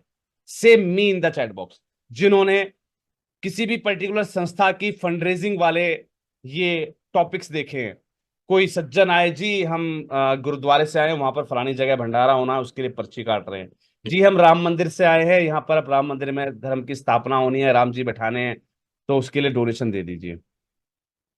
ऑलमोस्ट सबने देखा है। राइट। अब होता क्या है मैं बताता हूं आपको। क्या ये लोग इसको सैलरी पर रखते हैं? बिल्कुल।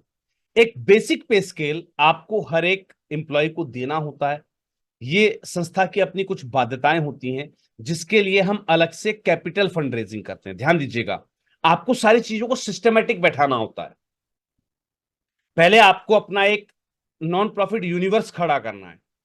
अब उस नॉन प्रॉफिट यूनिवर्स के अंदर तमाम तरीके के खर्चे होते हैं, चाहे वो कंस्ट्रक्शन के हो, कैपिटल फंड रेजिंग हो, तमाम तरीके के, जिसके अंदर ऑफिस के खर्चे, स्टाफ के खर्चे, तमाम तरीके की चीजें होती हैं।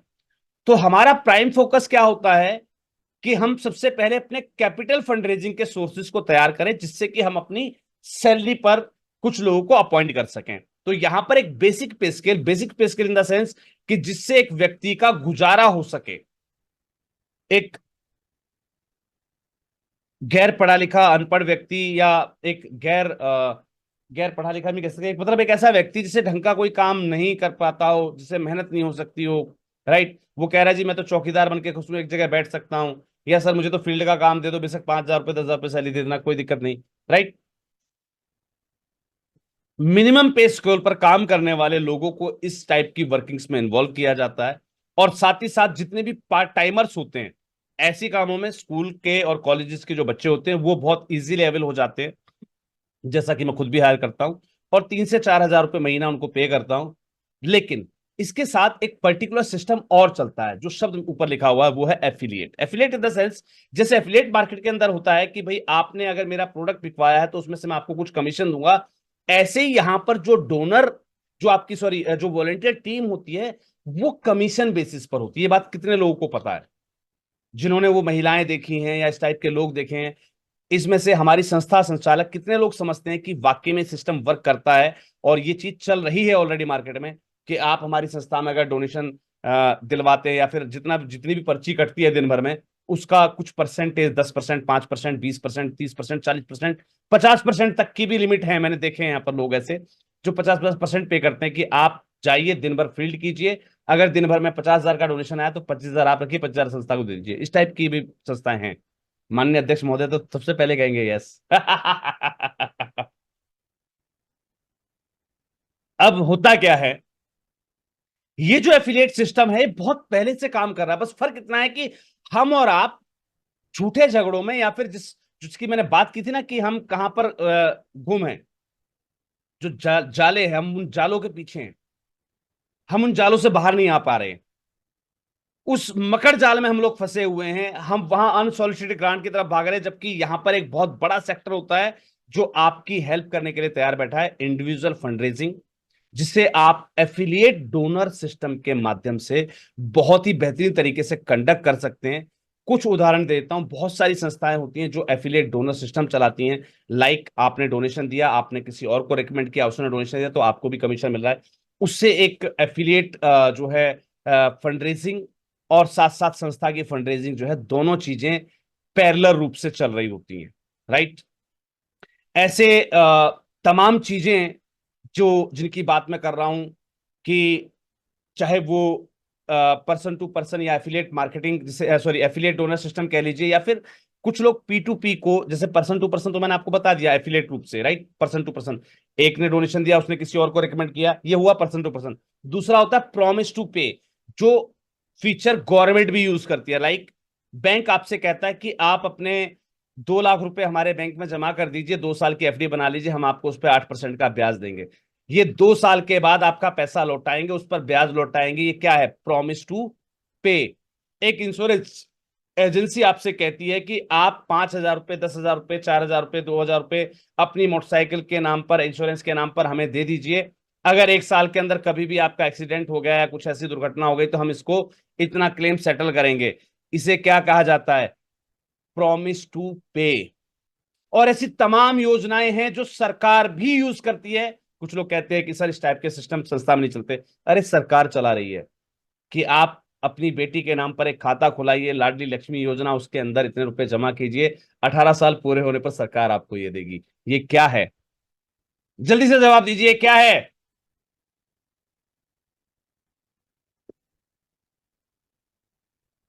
प्रॉमिस टू पे, राइट।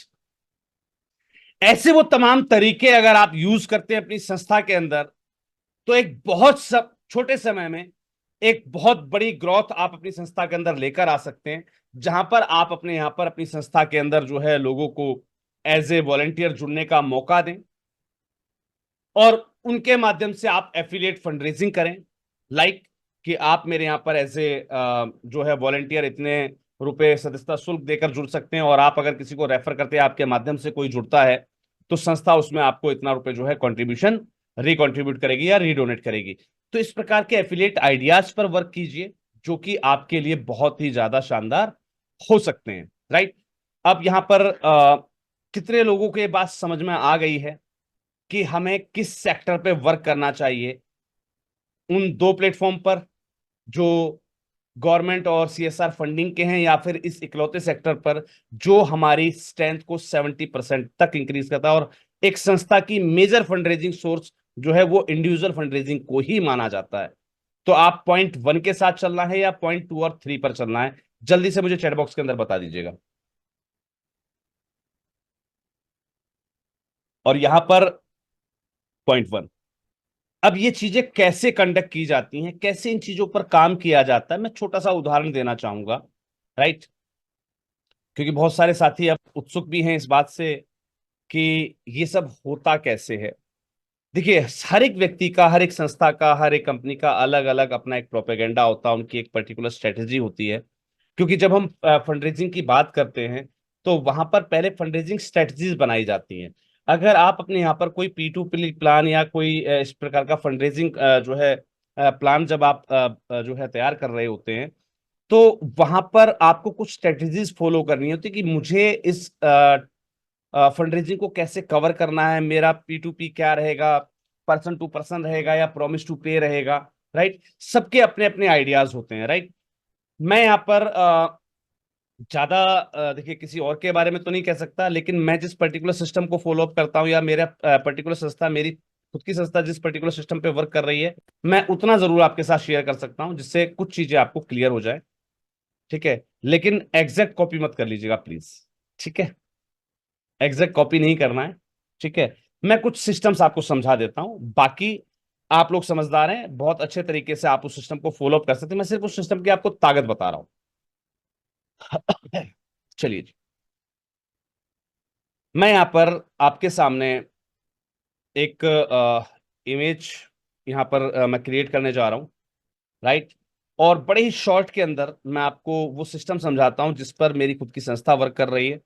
और मुझे लगता है कि बहुत से लोग, हालांकि मेरी अपनी संस्था नहीं, बहुत सारी संस्थाएं कर रही हैं मेरे साथ, बहुत सारी संस्थाएं जो वो भी करती हैं, जिनके समझ में आता है वो करते हैं, जिनके समझ में नहीं आता है वो नहीं करते हैं। बाकी मेरा काम है आपको तरीका बताना। अगर उस तरीके से आप कुछ कर पाए अच्छा, तो ऐसा ही कोई बेहतरीन सा आप जो है कार्य अपने यहाँ पर संपादित कर सकते हैं। चलिए।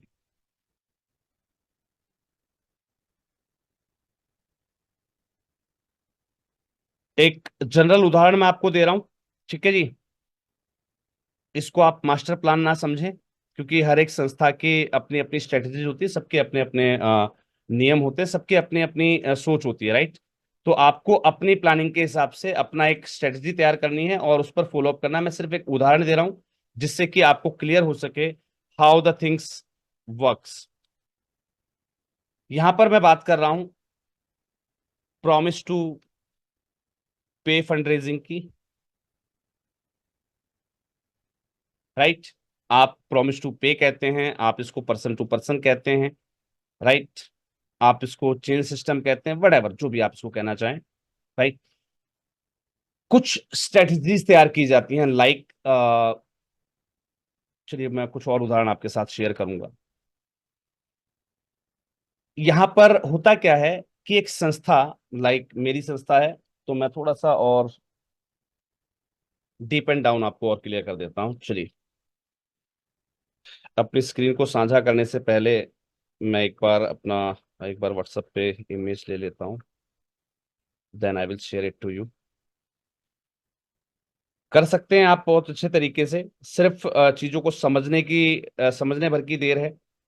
जहां आप चीजों को समझ जाते हैं तो वहां पर आप जो है काफी बेहतरीन काम कर सकते हैं। मैं यहाँ पर आपके साथ शेयर कर रहा हूं मेरी स्क्रीन को, ध्यान से देखिएगा। और मैं अपने यहाँ पर एक पर्टिकुलर योजना चलाता हूँ, और ये योजना सिर्फ एक नहीं है, ऐसी तमाम तरीके की बहुत सारी योजनाएं हैं जो मेरी संस्था रन करती है। मैं सिर्फ उसमें से एक उदाहरण आपको देता हूँ। We are collectively working on Vasudhaiva Kutumbakam योजना, एनजीओ परिवार योजना। ये हमारा डोनर मेंबर का रजिस्ट्रेशन कार्ड होता है। यानी कि हम जब हमारी संस्था को कोई भी व्यक्ति डोनेट करता है तो हम उसको एक बकायदा कार्ड प्रोवाइड करते हैं। It's a plastic PVC card. और इस कार्ड के साथ हम कुछ प्रॉमिस टू पे, यानी कि कुछ योजनाओं को हम यहाँ पर प्रॉमिस करते हैं अपने डोनर्स के साथ में। Let me share it the back screen of this card. अब मैं आपके साथ शेयर कर रहा हूं इसकी बैक स्क्रीन। यहाँ पर कुछ पर्टिकुलर योजनाएं मेरी संस्था जो है हमारे डोनर्स को ऑफर करती है, लाइक कि बेटियों की शादी के समय 2 लाख की सहायता, मेडिकल इमरजेंसी में 1 लाख की सहायता। राइट। 5 लाख का लोन, या जो है 3,000 रुपये महीना पेंशन, 11 लाख का चेक, वटेवर, बहुत सारी चीजें हैं। ठीक है, ये अलग अलग चीजें अलग अलग जो है पोर्टल्स पे वर्क करती हैं, और इसके लिए पर्टिकुलर एक स्ट्रेटजी बनानी होती है, राइट। तो ये सारी योजनाएं जब हम ऑफर करते हैं, तो यहां पर सबसे बड़ा सवाल आता है कि सर ऑफर तो हमने किया, लेकिन ये पूरी कैसे होगी। उसके लिए होती है एक स्ट्रेटेजिक प्लानिंग। कैसे की जाती है स्ट्रेटेजिक प्लानिंग? कि आपको अपने P2P जो आप सिस्टम चला रहे होते हैं, डोनर मैनेजमेंट सिस्टम जो आप चला रहे होते हैं, वहां पर एक अमाउंट कॉन्फ़िगर करना होता है कि आप एक डोनर से क्या लेंगे मिनिमम, और जिस भी पर आप क्या क्या सुविधाएं दे पाएंगे। जैसे कि मैं ये सारी फैसिलिटीज जो यहाँ पर प्रोवाइड करता हूं, उसके लिए मेरी संस्था चार्ज करती है सिर्फ 1 रुपए का डोनेशन। अब बहुत सारे साथी मेरे शॉकिंग में होंगे कि 1 रुपए के डोनेशन पर कैसे ये चीज वर्क करती है। मैं सिर्फ एक उदाहरण दे रहा हूं, ध्यान रखिएगा। मेरा काम सिर्फ आपको एक आइडियोलॉजी से परिचित कराना है, उसको इम्प्लीमेंट करना, या कैसे इम्प्लीमेंट करना है, कहाँ से इम्प्लीमेंट करना है, या उसको अपनी संस्था में धारण करना है, या उसको इम्प्लीमेंट करना है, ये आपके निजी विवेक के ऊपर है, याद रखिएगा। मेरा काम है सिर्फ इस सिस्टम से आपको इंट्रोड्यूस कराना। जैसे कि कुछ पर्टिकुलर संस्थान में हम ऑलरेडी, मैं खुद कर चुका हूँ, मेरे कुछ संस्थान जो एफिलिएशंस में हैं, कुछ और वर्किंग्स में हैं, तो हम उन पर ये सिस्टम लागू करते हैं। यहाँ पर हम डोनर से 1 रुपए का डोनेशन लेते हैं। जब ये मेंबरशिप कार्ड उसको ऑफर किया जाता है, तो वहां पर इस पर्टिकुलर स्पेस में उसकी फोटो होती है, और उसका जो है आईडी होती है उसकी। इस कार्ड को जब हम इशू करते हैं, तो 1 रुपए डोनेशन के हिसाब से हमारा जो डोनर है, वो हमें थ्रू आउट द ईयर, यानी कि 1 साल की एफिलिएशन के, 1 साल की मेंबरशिप के, या फिर 1 साल की जो है जिसे आप कहते हैं वॉलंटियरशिप के लिए, वो 365 रुपीज हमें पे करता है। और इस कोलैबोरेशन सिस्टम के अंदर, ये जो एफिलिएट सिस्टम होता है जिसकी मैंने आपसे अब बात करी, इस एफिलिएट फंड रेजिंग के अंदर हम उसे ऑफर करते हैं कि अगर उसके माध्यम से कोई नया एफिलिएट संस्था के अंदर एज ए डोनर मेंबर के रूप में जुड़ता है, तो यहां पर इस डोनेशन अमाउंट को, यानी कि ये जो आपके सामने जो डोनेशन अमाउंट है, इसको कैटेगरी वाइज जो है बांटा जाता है। इसमें से जो मेजर कैटेगरीज हैं, मैं आपको यहां पर एक बार बता देता हूं। स्पॉन्सर, मेंबर 1, मेंबर 2, और याद रखिएगा कि इस पर्टिकुलर टॉपिक पर ये मेरी एक ही क्लास रहेगी। इसके बाद हम अलग अलग टॉपिक्स पर बात करेंगे, वहां पर अलग अलग प्लान्स रहेंगे, अलग अलग चीजें रहेंगी। तो आपको कौन सी लागू करनी है, या कौन से उस पर आपकी संस्था के लिए कौन सी चीज बेस्ट रहेगी, ये डिपेंड करेगा आपके वहां की सरकमस्टांसिस पर, कि आपके यहाँ के लोग कैसे हैं, और वो कितने रुपए का डोनेशन एफर्ट कर सकते हैं। याद रखिएगा, मैंने यहाँ पर जो डोनेशन चार्ज रखा, वो एक आइडियोलॉजी के साथ रखा कि यहाँ पर मैं गरीब से गरीब और अमीर से अमीर व्यक्ति को टारगेट लिख कर सकता हूँ, राइट। यहाँ पर इस अमाउंट को कुछ पर्टिकुलर सर्कल्स दिए जाते हैं, जिसके अंदर ये डोनेशन जो है वो डिवाइड किया जाता है, राइट। और इस प्रकार से हम इस पूरे अमाउंट में से टोटल अगर आप इसका करेंगे, तो 204, केवल इतने चार्ज को हम जो है एफिलिएट या प्रॉमिस टू पे सर्कल के अंदर हम यहाँ दौड़ाते हैं, राइट। यानी कि हम इसे एफिलिएट सर्कलिंग में जो है हम इस अमाउंट को खर्च कर रहे होते हैं 365 रुपए में से, राइट। अब यहां पर ध्यान दीजिएगा, मैं कुछ कैटेगरीज डिफाइन कर देता हूं, लाइक मंथ, मेंबर, कंट्रीब्यूशन,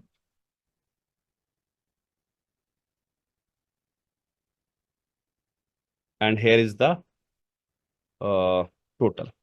चलिए, ध्यान से समझ लीजिएगा, और इसको जो है हम कैसे वर्क कर रहे होते हैं। इस पर्टिकुलर स्ट्रेटजी के अंदर हम डोनर को, यानी कि हमारे उस मेंबर को, या वॉलेंटियर को, या डोनर को, जो भी आप इसे कहना चाहें, हम उससे अपील करते हैं कि वो संस्था के साथ 1 रुपए के कंट्रीब्यूशन के साथ हमारे सामाजिक कार्यों में सहभाग करे, और आगे हमारे सामाजिक कार्यों को बढ़ाता रहे through their social work only. और उसे हमारे सामाजिक कार्यों को कंडक्ट करना होता है, लाइक कुछ छोटे छोटे वर्क होते हैं, कुछ छोटे छोटे टास्क होते हैं, चिड़ियों को पानी रखना, सकोरे लगवाना, सफाई अभियान चलाना, नदी नाले पोखरों की तालाबों की सफाई अभियान चलवाना। तो वीकली हम एक एक्टिविटी रखते हैं, उस एक्टिविटी में हम उनको पार्टिसिपेशन के लिए मौका देते हैं, जो भी हमारा मेंबर या डोनर या वॉलंटियर होता है।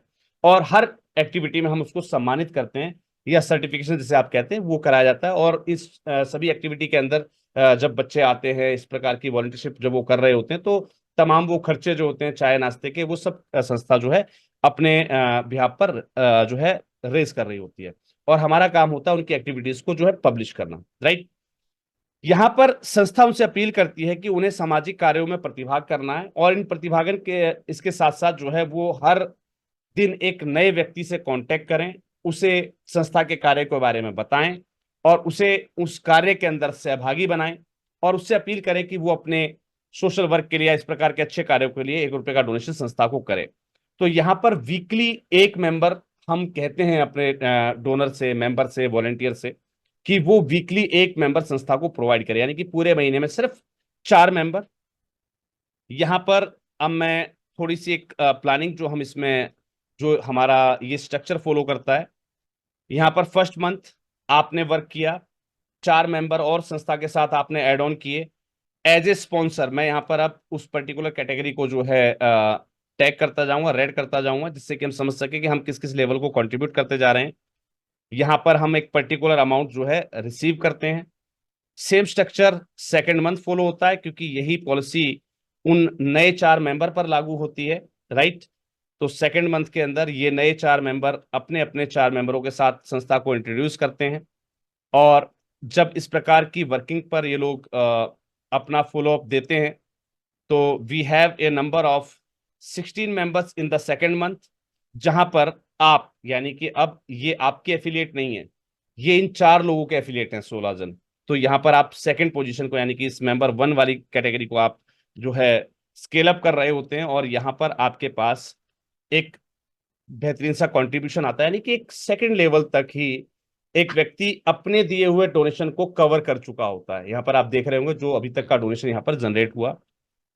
अगर इस पॉलिसी पे सेम वो वर्क करते रहते हैं, तो इस हिसाब से वो लोग लेवल अप होते रहते हैं, और जिस लेवल पर जो कंट्रीब्यूशन यहां पर दिया गया है, वो पर्टिकुलर कंट्रीब्यूशन उस मेंबर को प्रोवाइड होता रहता है। और इस पर्टिकुलर योजना को मैं और मेरी संस्था लगभग पिछले 5 साल से फॉलो अप कर रहे हैं, और हम इसके अलावा और कोई काम नहीं करते। देखिए, टू बी फ्रैंक और टू बी क्लियर, और हम अपने सोशल वर्क को जो है यूं का यूं कंटिन्यू रखे हुए हैं, विदाउट एनी ग्रांट और विदाउट एनी फंड। यहाँ पर मैं जिस जिस लेवल को कंट्रीब्यूट करता जा रहा हूं, मैं उस लेवल को साथ साथ जो है रेड टैग करता हुआ जा रहा हूं। यहाँ पर हम मंथ वाइज चल रहे हैं, और यहाँ पर मैं लेवल वाइज जो है इसको कंप्लीट करता जा रहा हूं, ध्यान से देखते रहिएगा।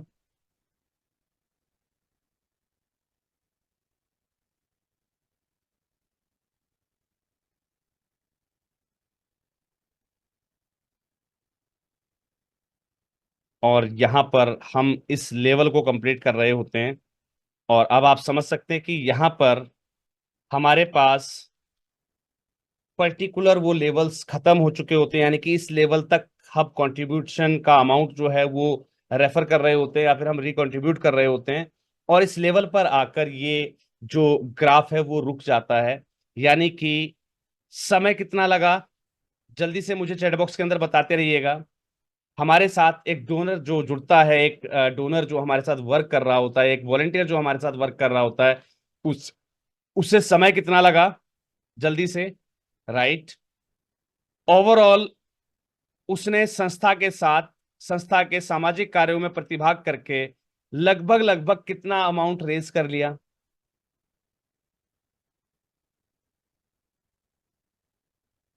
लगभग लगभग कितना अमाउंट रेज कर लिया?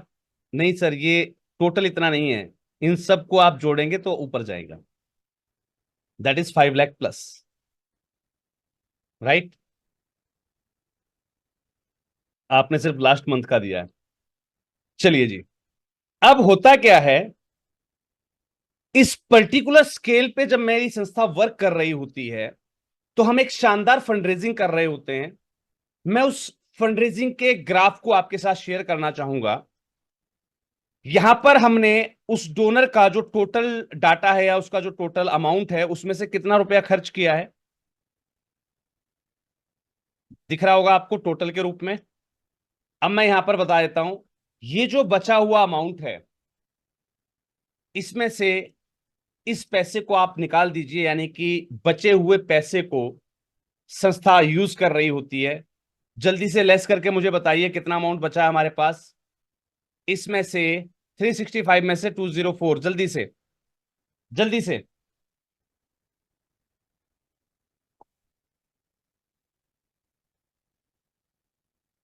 यस, चलिए जी। रिमेनिंग अमाउंट जो संस्था के पास रहा वो ये रहता है। और अगर आप एक व्यक्ति की मेहनत, यानी कि उसकी टोटल जो हमारी फैमिली है, एनजीओ फैमिली है, अगर उस व्यक्ति की, जैसे कि यहां पर ये जो व्यक्ति है ये इसकी फैमिली है, इसकी फैमिली के अंदर 16,384 लोग हैं, तो संस्था की फंडरेजिंग कितनी हुई, जल्दी से कैलकुलेटर ऑन कीजिएगा।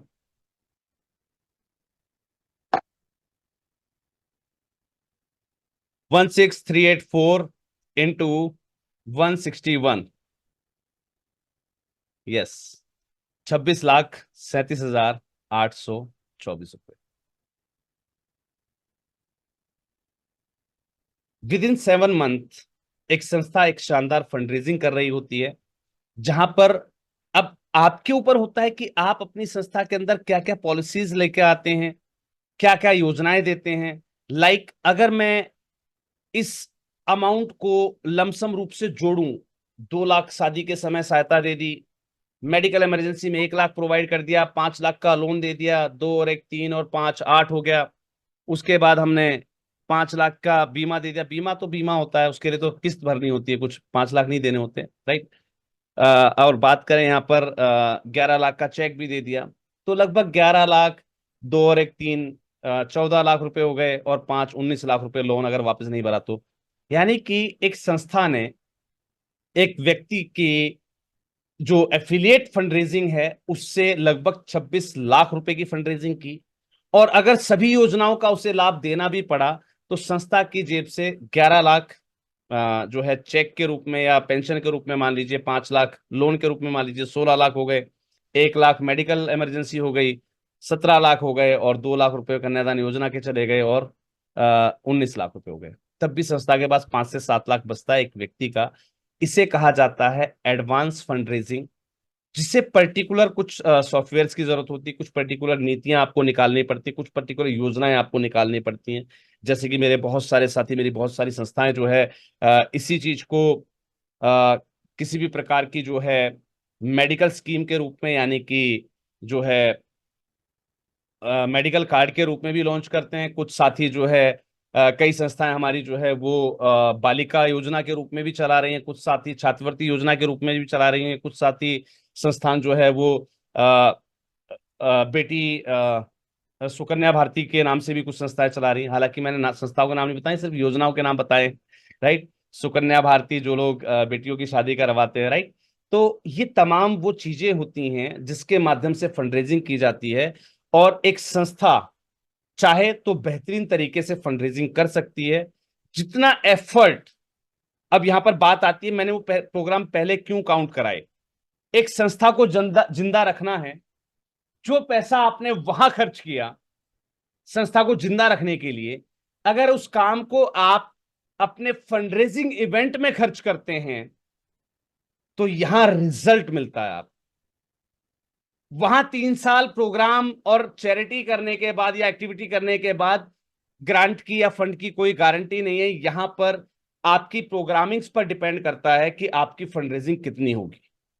आज आपने एक प्रोग्राम कंडक्ट किया, उस प्रोग्राम के अंदर जो भी आपके अचीवर्स हैं, या जिसे आप अपने प्रमोटर्स कह सकते हैं, आप जिन्हें अपने सोशल वॉलंटियर्स कह सकते हैं, चेंज मेकर्स कह सकते हैं, जब इनको आप सम्मानित करते हैं, जब इनको आप किसी भी प्रकार का जो इनका मेहनताना है वो जब आप पब्लिकली मंच से जब देते हैं, तो ये चीज अट्रैक्ट करती है for the more new donors.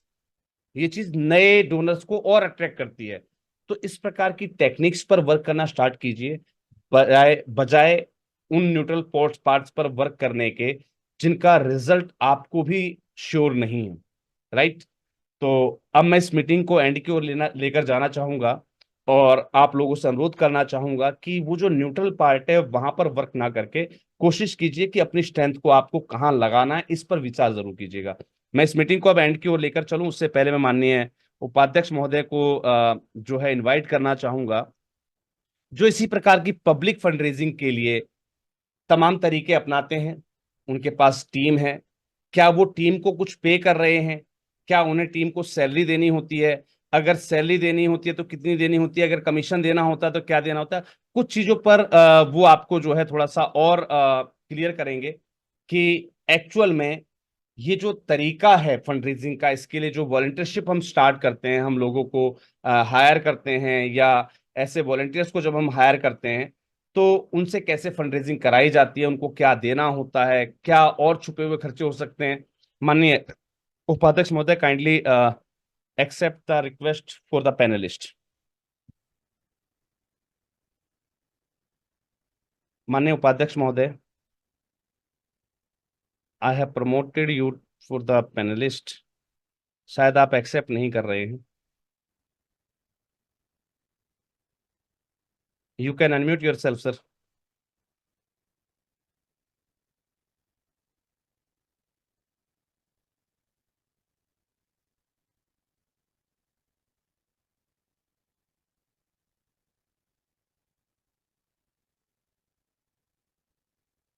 शायद किसी टेक्निकल इश्यू के कारण जो है दादा अपने आप को जो है या तो अनम्यूट नहीं कर पा रहे हैं या फिर पैनलिस्ट में जुड़ नहीं पा रहे हैं। चलिए कोई नहीं। आई थिंक सो आज का जो मैंने आपको तरीका बताया, जिस विशेष फंडरेजिंग के मेथड की मैंने आपसे बात की, आप उस पर्टिकुलर मेथड यानी कि प्रॉमिस टू पे या पर्सन टू पर्सन फंडरेजिंग के लिए अपनी कोई ना कोई प्लानिंग या स्ट्रेटजी पर वर्क करेंगे और जल्दी इसको जो है अपने अपने क्षेत्रों में अपने अपने स्तर पर इसको जो है लागू करेंगे। ध्यान रखिएगा, इस प्रकार की फंडरेजिंग या इस प्रकार की जो टेक्निक्स होती हैं, इनको लागू करने के लिए विशेष प्रकार के जो है सॉफ्टवेयर्स वगैरह की भी आवश्यकता आपको पड़ सकती है। तो उन सभी पहलुओं पर भी आपको विचार करना है और उसके हिसाब से ही आपको जो है आगे बढ़ना होगा। उम्मीद करता हूं आज की जानकारी आपको अच्छी लगी होगी। कल की क्लास में हम फिर से जुड़ेंगे और इस पर्टिकुलर जो है इंडिविजुअल फंड रेजिंग यानी कि चैरिटी फंड रेजिंग के दूसरे पहलू पर हम कल बात करेंगे और सीखेंगे कि और क्या क्या तरीके होते हैं इस प्रकार की जो है विशेष फंड रेजिंग के। चलिए मिलते हैं कल रात्रि 8 बजे। रजिस्ट्रेशन के लिंक आपको इस मीटिंग के एंड होते ही जो है ग्रुप में भेज दिए जाएंगे within 30 to 40 minutes. Thank you, thanks a lot to all of you, have a great day, good night all of you.